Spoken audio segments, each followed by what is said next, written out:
I wish to thank you, the organizers, for inviting me to share these brief remarks. In my native Kyrgyz language, we have saying, "Ölbөгөн жанга жаз келет." Roughly, this can be translated as those who survive will see the spring. These are very difficult times, but let us reassure each other that we'll get through this. We'll be tough, we'll get through this. We'll be able to travel soon, we'll meet again. In the past months, we became accustomed how both in the media and in the political rhetoric around the world, we use the language of military terminology to describe the unprecedented turbulences and the challenges faced by all of our nations due to the global pandemic. We say we are at war with the coronavirus. We talk about our courageous medical personnel as national heroes, comparable and equal in their status and prominence to military heroes of the olden days. Our communities are all suffering, and we are faced with the tremendous economic war-like costs that will take many years to recover. But this war analogy has its limits. Yes, we are all fighting in this war, but the whole of humanity, we are all on the same side.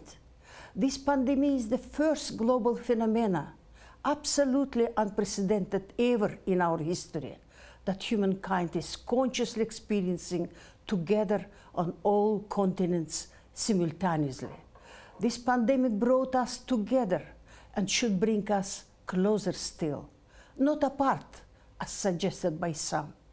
There are some forces out there, and these, I would like to stress, are rather individuals, not national states, that would like to take advantage of the situation, to play politics, build walls, and settle scores, to shift the blame and responsibility for their own failures onto others, to continue to sow the division and mutual distrust. Let us not be distracted by them. When we are facing global crisis, we have to cooperate. We must find a way to lower tensions between superpowers, bring back United Nations Security Council to be strong and functional again. We must support as one the WHO, who is in the epicenter of ongoing battle with COVID-19.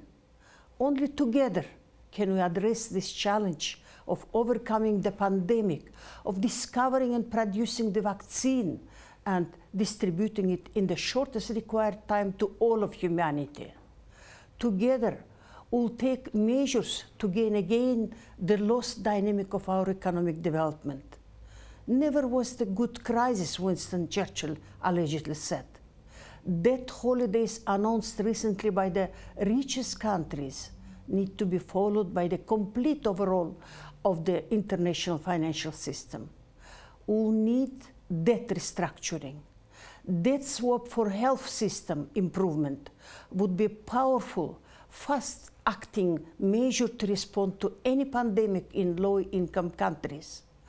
For the mutual benefit, the released resources of the recipient country can be used to purchase of the goods, services, medical equipment from the debt-converting creditor country. We need to take steps together to manage the climate change. We need bold and courageous decisions to address the consequences of the rise of the new technologies that make our youth around the world permanently redundant and unemployed. Progress on gender equality should not be reversed. My friend, Nobel Peace Prize laureate Muhammad Yunus used to promise that he'll put poverty in a museum by 2030. Muhammad has done a lot with his microloans, and yet we are far from fulfilling his dream. We need to celebrate the real historic success of our hosts today.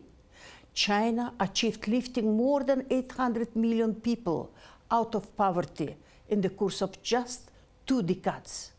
This has never been done before. And now we see that our great neighbor is setting for itself even more ambitious goals. I have little doubt that these targets are going to be achieved and that, as it is usual, overachieved. What we need more in today's world instead of confrontation is partnership of cooperation and partnership of friendship, not only harmonious coexistence. I believe together we can build the world of shared prosperity. Thank you very much.